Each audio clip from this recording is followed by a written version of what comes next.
Hello, good morning. Let us continue our discussion on off-period zones. In the last class, we have understood what is meant by off-period zone.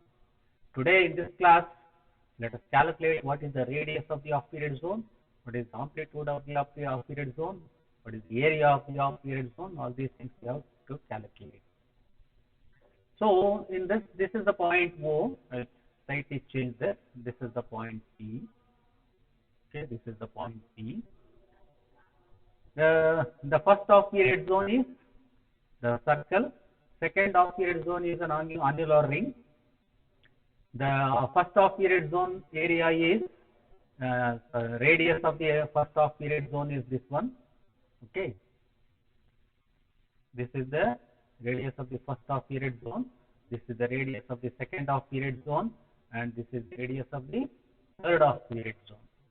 We have to calculate what is the radius of the off-period zones. So in order to calculate this one, let us go for the calculation here. Yes.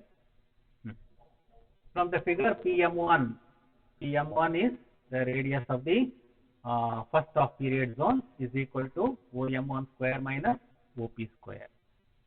If I again go back to the diagram, so PM1, this is the first off-period radius of the first off-period zone. This is equal to PM1 is equal to OP square minus OM1 square. OM1 is A plus lambda by 2.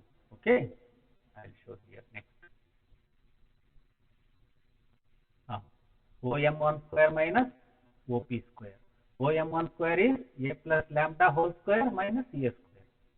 It is equal to root of A lambda. Because neglecting the higher order terms as A is very much greater than lambda. So this is the first off-period zone, radius of the first off-period zone. You see here, there are further simplification. You can see A square get cancelled. Okay, A square gets cancelled. Next, okay, you have to expand, and then we are going to get finally you will get A root of A lambda. You can expand this for the instance. I write here A square plus 2 into A into lambda by 2, okay, minus lambda, okay, by 2 whole square. This is the expansion, okay, and minus of A square. So this A square and this A square cancel, these two cancel, and this particular term is going to be neglected. Higher term can be neglected. What I am going to get? I am going to get here only root of A lambda. Right? This is what I have taken here. Is it clear? Is it clear? Okay. Now, this is going to be the radius of the first off-period zone. Similarly, for the other off-periods or second off-period zone also can be calculated. So, PM2 is equal to OM to square root of OM2 square minus OP square. Square root of A into A plus 2 lambda by 2 whole square minus of A square is going to be 2 into A lambda. How it comes? Just you can square it, expand it. A square plus 2 into 2 lambda by 2 into A, right, plus 4 2 into lambda by 2 whole square, right, minus of A square. This A square, this A square and this A square get cancelled, and this 2 and this 2 get cancelled. This is going to be neglected. Higher order terms are going to be neglected. So what is the remaining here? This is going to be further 2 into lambda into A under square. This is what I written here. R2 is equal to square root of 2 into A lambda. Similarly, if I consider nth half period zone, then Rn is equal to n into a lambda, square root of n into a lambda. This shows that the radii of half period zones are proportional to the square root of the natural number. Square root of the natural number. So here I can write Rn is proportional to root of n. Of course, a and lambda is constant. Okay, we know size of the aperture and wavelength of the light are going to be constant. Only variable is the number of radii. First one, second one, third one, like this. So n changes. So it's going to be root of n. Rn is proportional to root of n. So square root of the natural number. Right? Now let us calculate what is the area of the half period zone. Area of the half period zone. To find the area of the half period zone. The area of the nth half period zone is An, that is equal to pi into Pmn square minus Pm into n minus 1 whole square. Nth fringe minus of n minus 1th fringe. Okay. Area is, what is the area? Pi r square. Is it? R is the difference between the radius of the two zones. Okay. So Pm1, nth radius.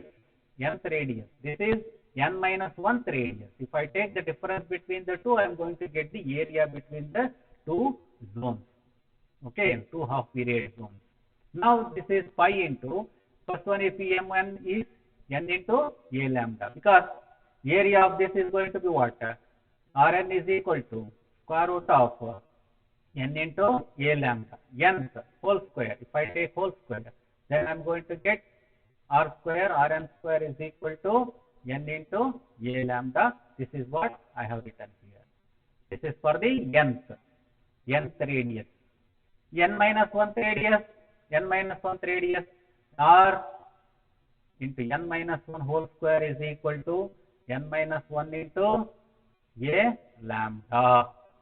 1 to whole square. If I take square root and then square and square cancels, I am going to get this one. This is what I have mentioned here. Okay. Now, NA lambda and NA lambda get cancelled. So you are going to get what? A lambda I am going to get. Is it? This is right here for your simplicity. Pi into n into a lambda minus n into a lambda minus of minus plus. Okay, this minus and this minus is going to be plus a into lambda, a lambda. Right? These two get cancelled. So I am going to get pi into a lambda. This is what? An. Is it not? This is what the equation which I written here. That means to say that the area is independent of n, whereas radius is depending on n. Okay, radius is Rn is proportional to root of n, but An is independent of n. Okay, it depends only on the a and lambda. Okay, pi into a lambda. So this is the expression for area of the nth half period zone. So area of the area is independent of n, which shows that area of all half period zones are equal. They are equal in area. All the half period zones are equal in area. So amplitude, let us calculate the amplitude. The amplitude of the disturbance at P due to an individual zone is directly proportional to the area of the zone, inversely proportional to the distance of the point from the given zone, obliquity factor 1 plus cos theta, where theta is the angle between the normal to the zone and the line joining the zone to the point. This is the obliquity factor. Okay, obliquity factor 1 plus cos theta. So these are the three important factors on which the amplitude of the disturbance at a particular point is going to be decided. Okay, it is directly proportional to the area of the zone. It is inversely proportional to the distance of the point from the given zone, and also the obliquity factor. These are the three important factors on which the amplitude of the disturbance depends. Now let us calculate what is the amplitude of the resultant amplitude. To find the resultant amplitude due to the whole wavefront, the resultant amplitude due to the whole wavefront. The path difference between any two consecutive half period zone is lambda by 2. This is what we have known already. Okay, and hence the wave from two consecutive zones will reach the point O in opposite phase. So phase difference is lambda by 2. Is it? The path difference is some lambda by 2. Therefore, the waves from each consecutive zones will be in opposite phase. Okay. Therefore, if R1, R2, R3, etc. are the amplitudes of the waves from first, second, and third, etc. zones, half period zones, then the resultant amplitude at O due to the entire wavefront is R. If I call it as R, first one is plus R1, second one is negative opposite R2, next plus R3, minus R4, plus etc. Plus of minus n to the power of 1 into Rn. Okay. So this is the total disturbance at the point O from all the consecutive zones. So because the light receiving at the point O is of a period out of phase. Therefore, if one light reaching at the positive phase, next light receives at the negative phase. Therefore, further the amplitude decreases as the order of the half period zone goes on increases. Okay, goes on increases. That means to say that R2 is slightly less than R1 and slightly greater than R2. Hence, R3 is going to be R3. Therefore, R2 is equal to in between R1 plus R2 by 2. Okay, as we go from upper, this is the first one, this is the second one, this is the third one. At this particular point, light is reaching like this. So, intensity of the light from here to here, this is R1, and this is R2, and this is R3. It goes on, it decreases. At this particular light intensity in receiving the point O from R1 is slightly less than R2, less than R3. Okay. So R2 in between R1 and R3. Therefore, what I am going to get? R1 plus R3 divided by 2. Is it not? So this is happened. Similarly, R4 can be written as R4 is equal to R3 plus R5 by 2, etc. So therefore, from equation 1 is R1, I will write here R1 minus R2 plus R3 plus minus R4 plus R5 like this. Okay. So from this equation, I can write R is equal to R1 by 2. R is equal to R1 by 2. That is equal to, in place of R2, I can write R2.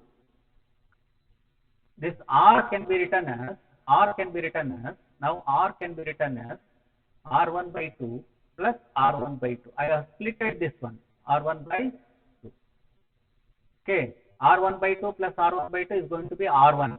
So I have split the R1 into two components. One is R1 by 2 plus R1 by 2 minus of R2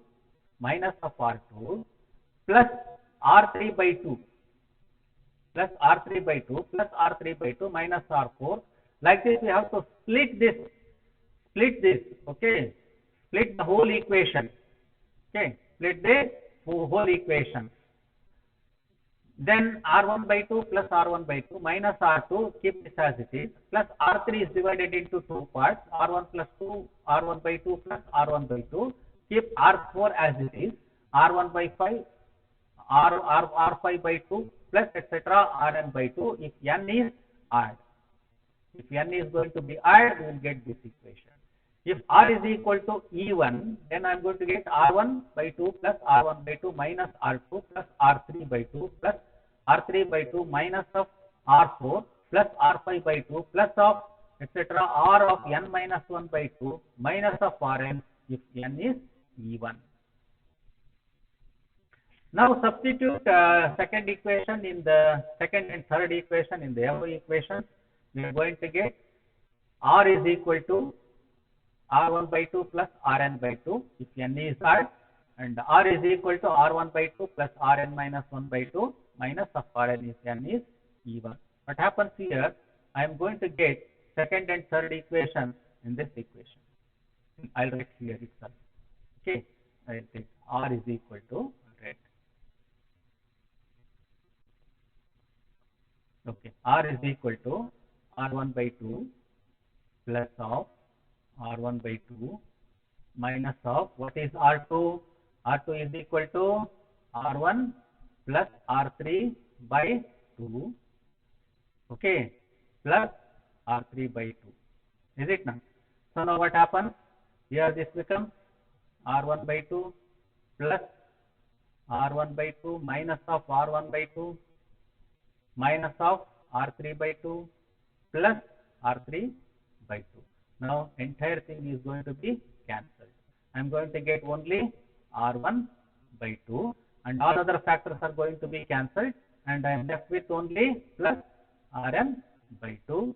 This is equal to R if n is odd. Similarly, if I substitute in place of R2, in this case, if I substitute R2 is equal to R1 plus R3 by 2, everything is going to be cancelled. Here if I substitute for R4, R3 plus R5, this entire thing is going to be cancelled. I am left with R1 by 2 plus R of n minus 1 by 2. Okay, if n is 1, right? So this thing will happen. Hence, if n is large, Rn minus 1 is almost equal to Rn. Therefore, Rn minus 1 by 2 minus Rn by 2, which is equal to Rn by 2. Then R is equal to R1 by 2 plus R minus Rn. Right? Right. That means Rn minus 1 is almost equal to Rn. Then what happens this one? Rn by 2 minus of Rn. This is going to be minus of Rn by 2. Is it not?